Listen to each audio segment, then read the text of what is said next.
political dysfunction, hyperpartisanship, attack politics run amok, and all the while, little is being done to address the nation's economic and social challenges. The result? The public approval rating of Congress is at record lows, with the public increasingly coming to believe that Congress is so caught up in partisan politics that it is incapable of addressing the economic, healthcare, education, and other critical issues facing the nation.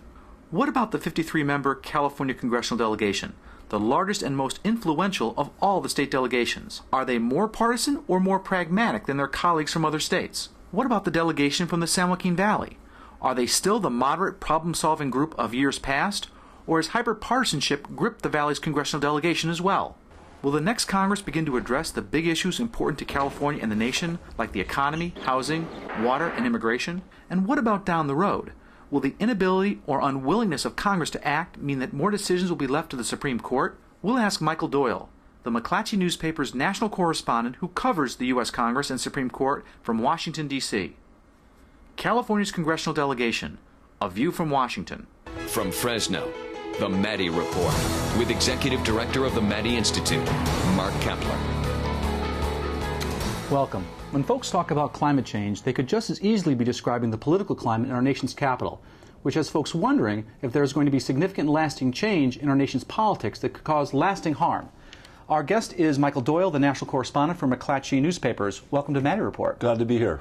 Well, you know, there seems to be an alarming level of dysfunction in Washington. We used to agree on the facts but disagree on the policy to address those facts.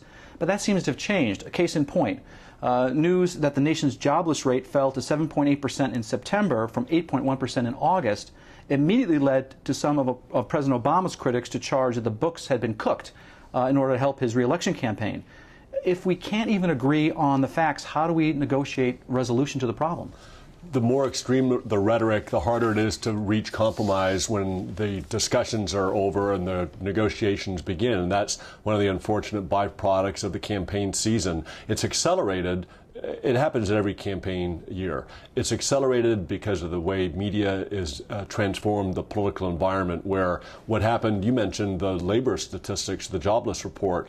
This brings right from the Jack Welch Twitter account, where Jack Welch, the former General Electric CEO, tweets instantly upon hearing the job numbers. No one can believe these numbers. Those boys in Chicago will do absolutely anything, suggesting that the numbers were trumped up for political purposes.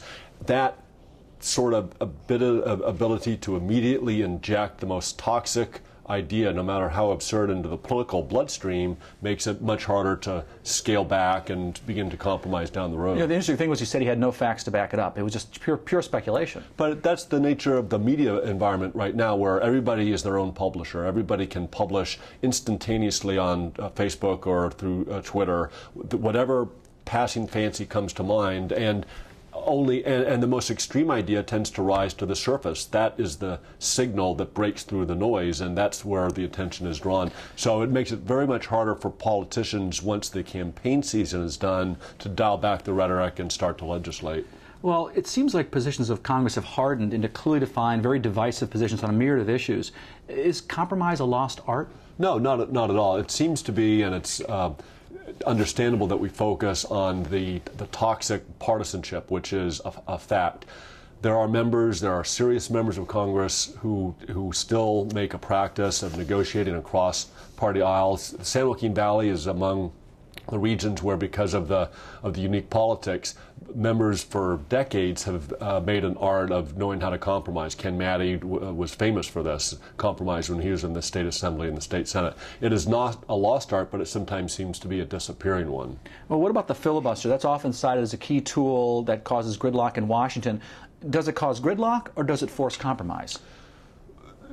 Generally, it seems to be a manifestation of gridlock. The use of the filibuster used to be an extraordinary measure. Now it's an ordinary tactic used by both parties in order to thwart the routine doing of business. It is literally impossible for anything to happen in the Senate now without a supermajority. If you don't have 60 votes to overcome a filibuster, you cannot get anything done. It means that it is very possible for a president like Obama to be unable to get his nominees appointed to the bench because the minority party is willing to filibuster it to an end. It's the increasing use of these extraordinary tools to thwart the ordinary course of doing the government's business that is really dangerous. You know, I wanted to ask you about what's coming up in 2013, this fiscal cliff folks are talking about. What exactly is it, and what's the likelihood we're going to avoid it? The fiscal cliff refers to the coincidence of several events. The expiration of the so-called Bush tax cuts. They were imposed in 2001. They were sunsetted, and essentially their sunset period kicks in. There's $1 trillion worth of automatic across-the-board budget cuts imposed by through what is called a sequestration. There's an expiration of the payroll tax cut, and there is the coming of the need to raise the federal debt limit. All of these happening at once. If nothing is done to stop the tax, what amounts to a tax hike and a massive budget cut, most economists say that the likely result is going to be plunging back into a recession. What's going to happen? The theory is that the Congress will be scared straight. They'll see the fiscal cliff and they'll veer away at the end. For observers, you have to wonder what's the basis for thinking they're going to act in the right time, because The Thelma and Louise moment, maybe. We'll see, I guess. Well, we know what happened with them. There's no sequel to that movie. Okay. When we come back, we'll discuss California's congressional delegation. Are they more or less polarized than their other state delegations? That conversation in a moment. This is the Maddy Report.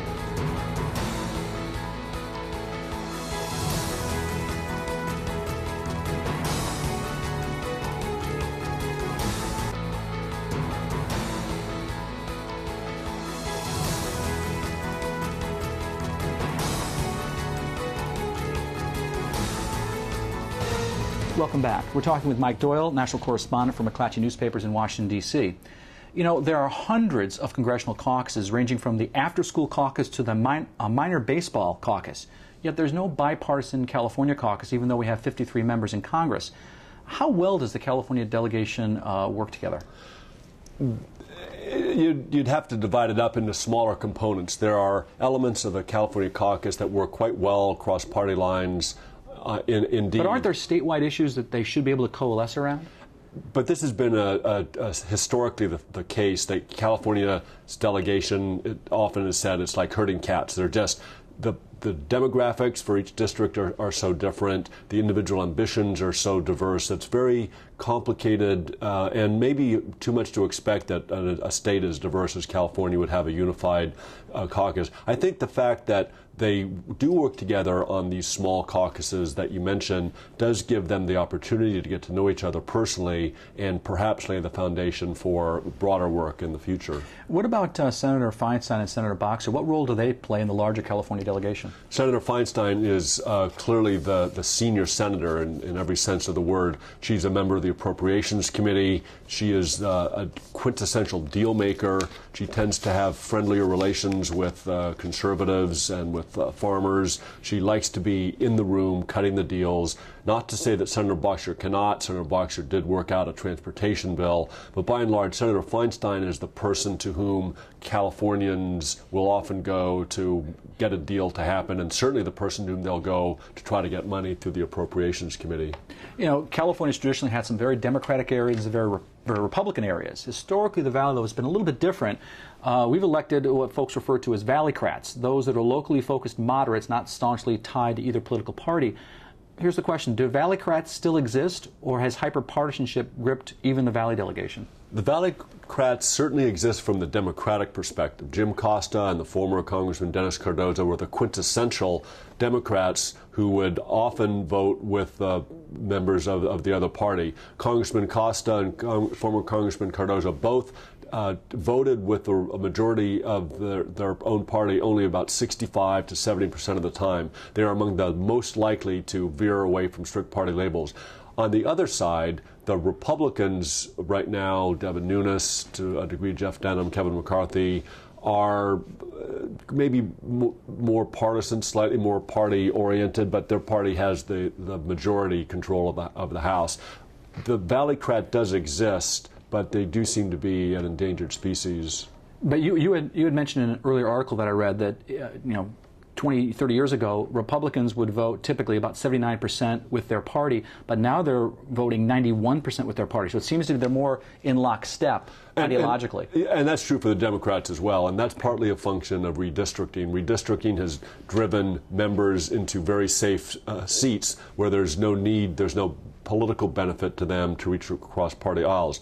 But in California, which had a nonpartisan, neutral redistricting commission, we see things a little differently. So up in the northern San Joaquin Valley, incumbent Jeff Denham, a conservative Republican, has a district that's evenly split in voter registration between Democrats and Republicans.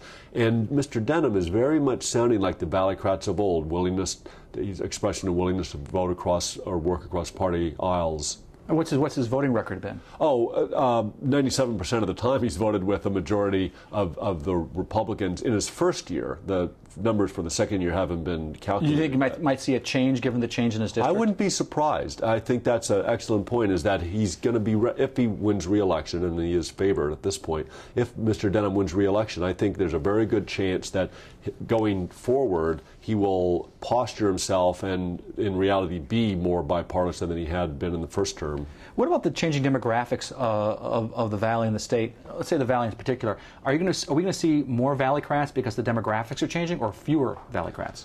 Well, I'm tempted to say fewer, but it depends on the ability to maintain, to be a power within the delegation while still working across party aisles. It's very difficult to rise in party leadership and to achieve greater committee stature if you're seen as willing to work with the other side. So Mr. Denham, for instance, is running for a Republican leadership post. He says he will not be deterred, even if he has a leadership post, from working with Democrats. But the fact of the matter is, party loyalty, there's a premium placed on it. So there's going to be contending forces there. Yeah, right. The split, the division within an ambitious congressman is to the fidelity to your party, which may enable you to achieve greater stature, and fidelity to your region, which may drive you to be more bipartisan. Let me ask you about the general California delegation. What role is demographics playing on the state delegation? Well, we're seeing more minority members. We're seeing Asian American members. Is it more moderate, more partisan? Can you tell? I think the test will be after this 2012 election. This will be the first under the new districts, the new nonpartisan drawn districts. And so we're seeing Mr. Denham's race. There's some races down in Southern California that may result in a Democrat being elected to replace a Republican. And there's two Democrats running. Howard Berman and Brad Sherman. Now, the politics between them is not much different. There's a difference between personality, experience, very much different. Mm-hmm. But there's some Republican incumbents who may be toppled, in which case the Democrat who wins that seat, if they do, is going to be having to attend to the Republican voters in the district. So I would say, well, I would guarantee that it will bear watching because this election is different from what's happened after other redistricting, which is simply people choose their own voters and get elected by wide margins. Yeah, that will be interesting. Well, when we come back, we'll talk about some of the issues particularly important to California and the San Joaquin Valley, and whether Washington will be part of the problem or part of the solution. That conversation when we return.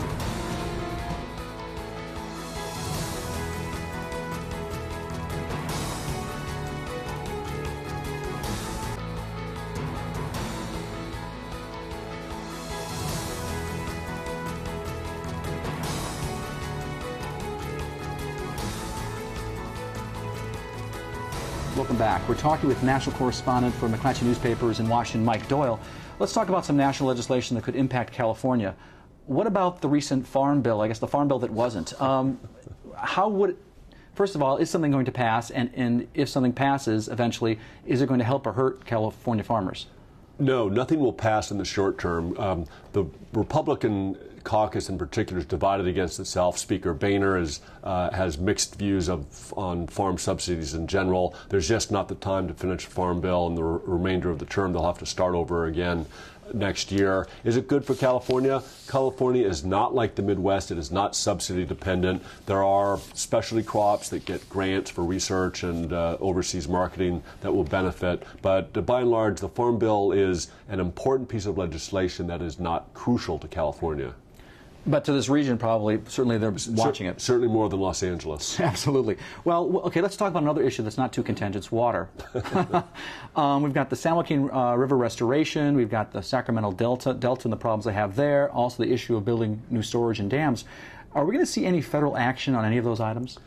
There seems to be some consensus on storage, but storage would be accompanying something broader, and there seems to be a continuing skepticism about the San Joaquin River restoration effort, and yet Congress has not shown itself willing to backtrack. They're not going to unravel that deal, are they? Not in the near term, no.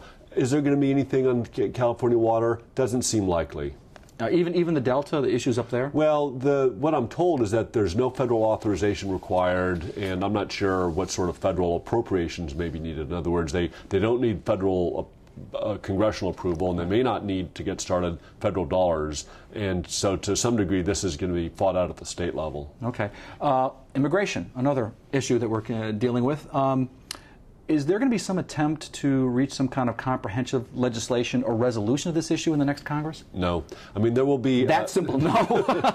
No. Okay, next. President Obama pretty much took it off the table with his DREAM Act administrative action, giving legal status to children who come to the States with their family.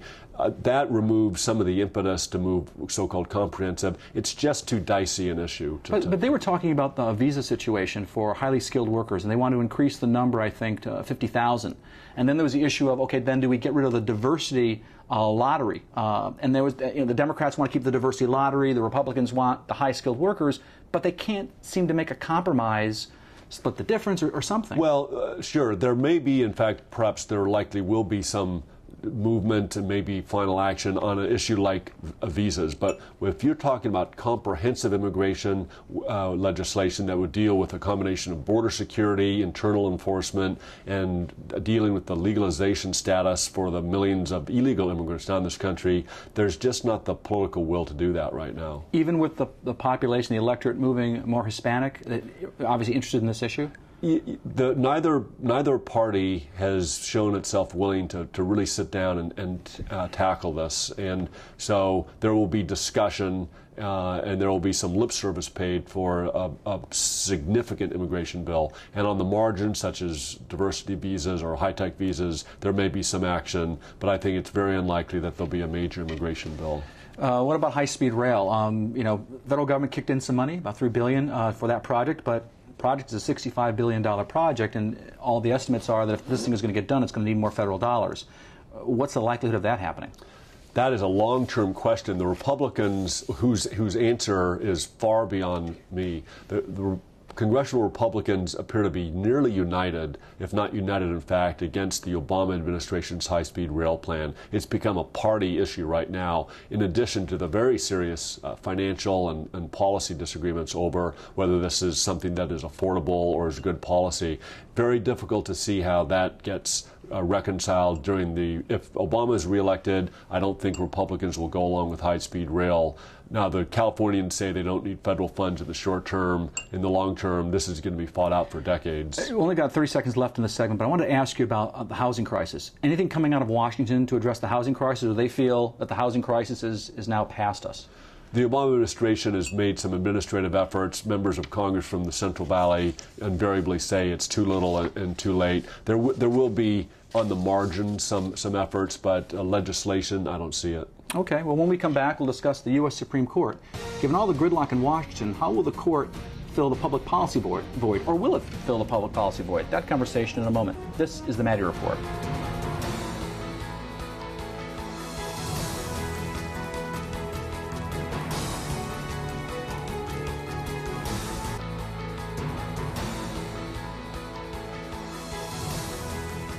Welcome back. We're talking with Mike Doyle, national correspondent for McClatchy Newspapers.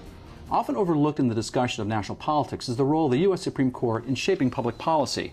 Well, there are some big issues in front of the Supreme Court this term. One has to do with affirmative action. What is that case about, and what do people expect the court to rule? Just within the last week, the court heard an argument challenging the University of Texas's affirmative action program. The University of Texas, like other state schools, not in California, uses race as a so-called plus factor, takes it into consideration. So it's a factor, not the factor. It's one of many, many factors taken into consideration. It's challenged by a white student who is rejected, she says, by virtue of her race. The questions that were asked during the 85-minute oral argument and the makeup of the 8-member court now make it very clear the university's affirmative action program will be rejected. The only question is whether the court will rule broadly, striking at affirmative action more generally, or narrowly, simply saying Texas did this wrong, but affirmative action per se is still Any sense that the Supreme Court wants to take a big step here, or it's going to be more of an incremental step? Well, that's the question. The sense comes from recognizing the fact that the likely author of the opinion will be Justice Anthony Kennedy. He has typically the swing vote.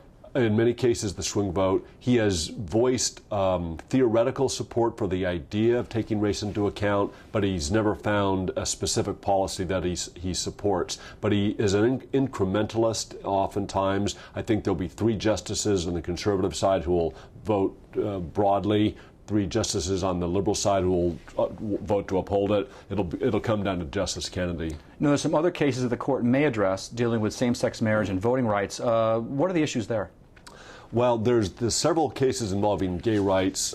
There's a challenge to California's Proposition 8, which was the ballot measure that was voted on by the public but struck down by the Ninth Circuit Court of Appeals, which the ballot measure had ruled gays ineligible for gay marriage, same-sex marriage.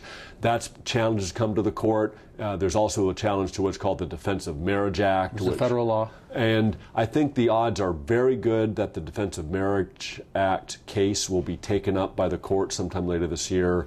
The Proposition 8 challenge doesn't present kind of the same argument. There's no real split between different regions. I think that's a little less likely to. Voting Rights Act, there are challenges to how southern states in particular are required to subject their voting policies to Justice Department scrutiny. I think it's a very good chance that those cases also will be taken up. A conservative court has been pretty skeptical about the Voting Rights Act policies, and that can be subject to change. What about the Supreme Court itself? I mean, are we going to see change in the makeup of the Supreme Court? You've got, Ginsburg, Justice Ginsburg is going to turn 80 next year. Anthony Scalia and Anthony Kennedy are both 76. I mean, they're getting up there. I think it's almost certain that the next president, whoever he is, will appoint some justices.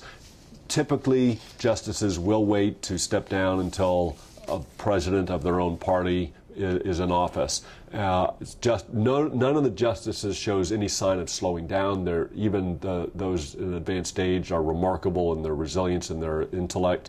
But I think there's a view that if President Obama is reelected, we might see a Justice Ginsburg step down in a year or two. She has said that she wants to stay in at least as long as Justice Louis Brandeis, and that would keep her in office till 2015. If there's a President Romney, some Republicans may step down. I want to ask you one last question here. There seems to be this discussion in Washington, this false choice that's being offered between personal responsibility or it's all the government's responsibility. There's a study that shows that if you graduate from high school, you don't have a child, and wait till you get married till you're 21 and work full-time, you only have a 2% chance of ending up in poverty. So isn't it really both? That the values in the home are very important, but so is government action like Pell Grants for community college students so they can stay in school? Do you think there'll ever be an agreement on those issues? No, there won't be, because the parties have too much vested interest in showing the divisions that keep them apart, because that's the way you win election, is to demonstrate that you provide a different perspective. And the culture wars, which are in part on this question of personal responsibility versus government responsibility, are very much on point. So I don't think you'll see the two parties come together on that. Oh, on that happy note, I want to thank Michael Doyle with McClatchy Newspapers, national correspondent in Washington, D.C., for being with us. If you want to stay current on local and state politics, you can sign up for our award-winning e-newsletter with Maddy Daily by just logging onto our website at maddyandsuit.org. And now, another perspective. Gridlock, the fiscal cliff, partisan polarization, congressional dysfunction. You've just heard all those terms, and they don't put Congress in a flattering light. Approval ratings for Congress are at an all-time low. Only 1 in 8 people believe Congress is doing a good job. It has become a given that lawmakers vote strictly on party lines and refuse to compromise. This isn't simply some political theory that bears no relation to people and their lives. Legislative inaction has real consequences. Important issues are being kicked down the road: immigration reform, fiscal and tax reform, climate change, water and energy policy, health care and education, among others. You've heard about the extreme consequences for California from just one example of the inability of Congress to pass a farm bill. Although this report focused on the federal level, the same paralysis infects the California legislature. Little of substance gets accomplished because of partisan stubbornness. We, the people, elect representatives to work at governing, yet most of their work is to gain political advantage. At the heart of the problem is the continuing conflict between principles and practice. Many of our leaders are strongly guided by intractable principles. That's an obstacle when the other side has just as strongly held convictions. Nothing gets put into practice. Principles are important for moral and philosophical grounding, but as all effective leaders know, compromise gets things done. There is a point where individuals must stand by their convictions, but along the way, there are many points where they can acknowledge an opposing principle and make progress. Senator Ken Maddy understood that better than most legislators. A Republican, he functioned effectively in a Democrat-controlled legislature by working pragmatically with the opposition without surrendering his principles. The Maddy Institute works to promote understanding of opposing political ideas while informing people how they can get involved to make progress. Accepting opposing viewpoints is one of the strengths of our democratic system. Progress is the product of synthesizing opposing viewpoints, with each side getting some satisfaction and some sacrifice. Breaking the gridlock in Washington and California can occur. It's happened before. It can happen again. But it will take lawmakers who believe that practice is just as important as principles. For the Maddy Report, I'm Paul Hurley. The views expressed in the Maddy Report are those of the individuals participating in the program and do not necessarily reflect those of the Maddy Institute, the California Channel, Casey, or Valley PBS. If you'd like to share your thoughts about the points and opinions shared in the Maddy Report, visit our website at valleypbs.org/Maddy. This has been the Maddy Report. Thanks for joining us.